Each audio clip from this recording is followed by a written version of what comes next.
Greetings, welcome to Wiltshire. This is a hobbit pod, and this is a little doggy hobbit pod. Not that my dog stays in there. He has to have a tent. He's more of an indoor dog, really. So, strange things are certainly afoot at the Circle K. Just getting here, the sat-nav was going crazy. We had all sorts of problems, all kinds of arguments.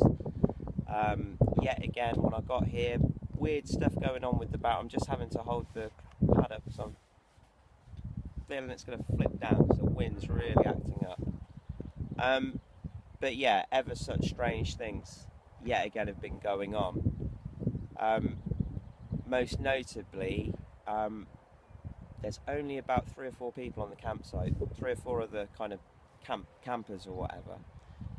Yesterday, a couple arrived, and I started speaking to the chap, and yeah, it's like we already know each other. But he's also here, or he also came into some Moldavite a couple of years ago, and he's been searching for it everywhere. So yeah, we're off to the crystal shop today to actually pick up a Moldavite. Events are conspiring against me every time we tend to go and get it. The shop was supposed to be closed today, but the lady's opening up specially for us. She was actually going to open up on Bank Holiday or International Workers' Day.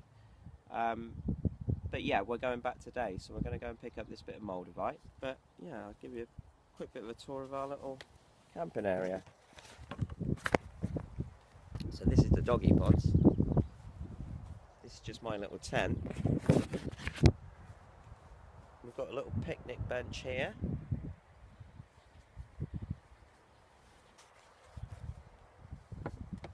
So it's got a double bed inside. Lots of little cupboards and stuff. Nice LED light here.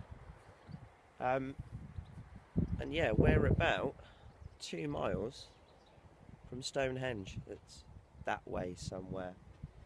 But yeah, seen shadow beings. We got chased by a herd of bullock yesterday. That was really amusing in itself. The chap that we were with,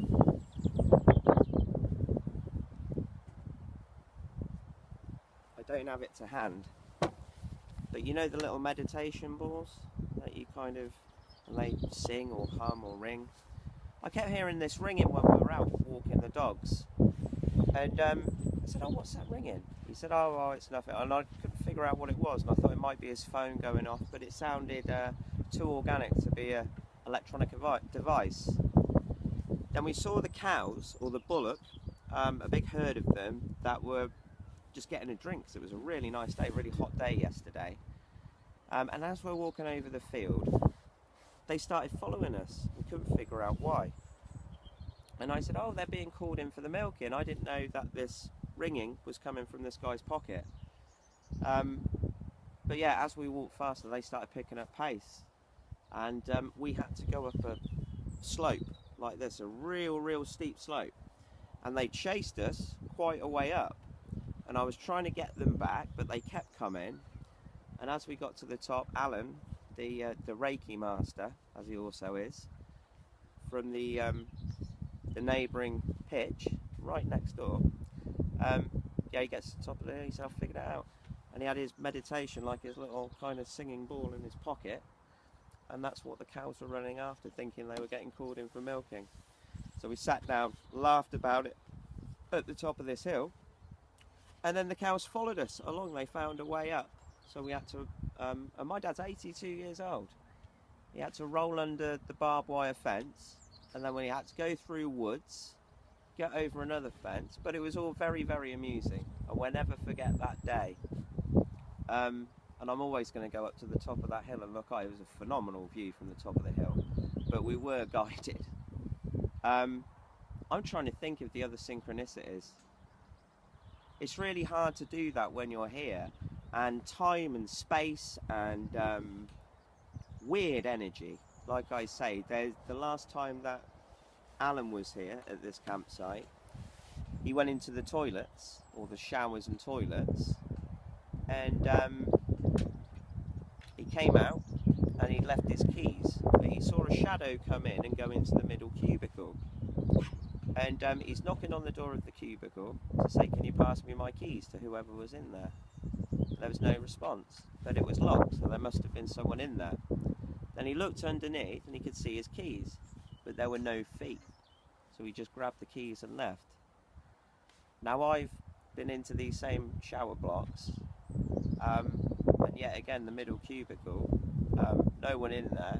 I went to go in the middle cubicle, the door's shut, and then when I went to open it again it was locked, and I saw shadows and all sorts kind of down the bottom of the door.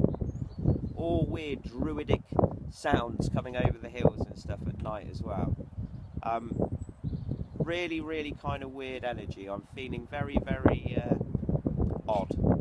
But anyway, we're going to go and pick up some crystals, and hopefully that might make me feel a little bit better. So catch you in Pewsey.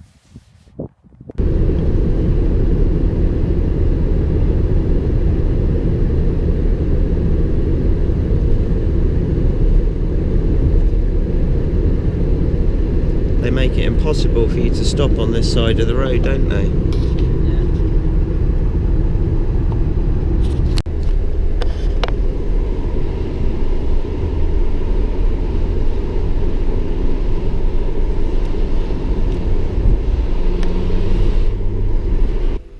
So, I'm just here at Crystal Clear, the little crystal shop in Pewsey in Wiltshire.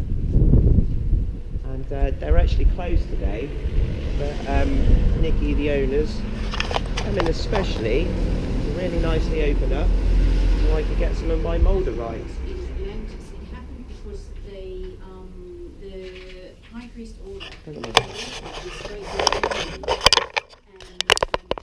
and created a synthetic Merkaba or star tetrahedron, which is a tetrahedron pointing down and tetrahedron pointing up, overlapping. So it's like the Star of David but in 3D. So you've got two pyramids there. So, and they created that, which is, it's the electromagnetic field around every individual, and it's around the planet Earth as well, which holds the memory. And when we come to repulsion, it actually starts diminishing, and we start losing, we can't remember things the same. Part of it's mineral deficiencies, which we're all experiencing, but part of it is, the electromagnetics of the Earth is changing, and so we can remember, it's someone we see all the time, you're looking at them, you know their features and everything. It's like, I can't grasp the name for the life of me. And magic. so he explains that what they did is they created I can't remember how many, but places over the Earth with these, and they made a grid around the Earth so that the development since the fall of Atlantis would be sped up, and we would come and build things in those points on the Earth to create in 3D in our reality.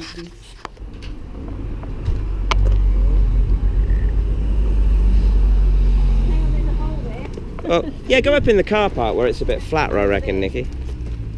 Well, or maybe along the curb, it's nice and smooth there. On there? Yeah. Yeah, that's a good idea.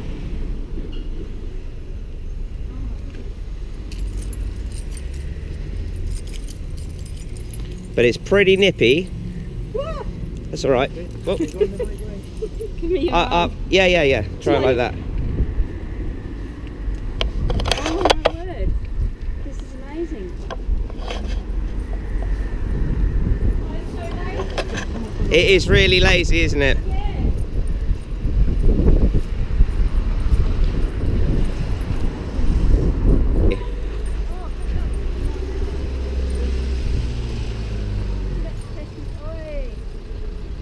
Wow, that's really something. So my dad's just come to the loo out the back of the shop, and he said this fan sounds like it's saying Power Stone, Power Stone, Power Stone. Well, my dad's even getting messages.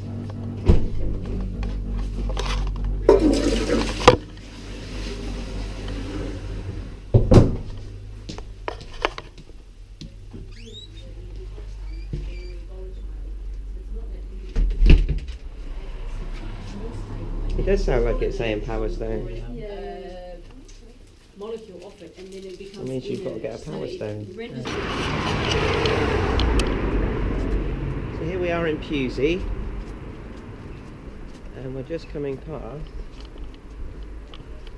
the Circles B&B, which is where I stayed when we had the very strange goings on last time I was in the area.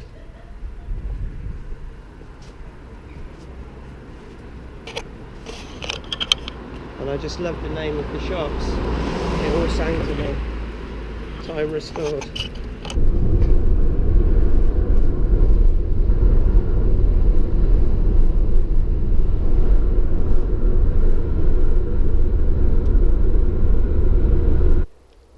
So I don't know if the camera's going to pick up this really lovely rainbow. But it's kind of raining and not raining here.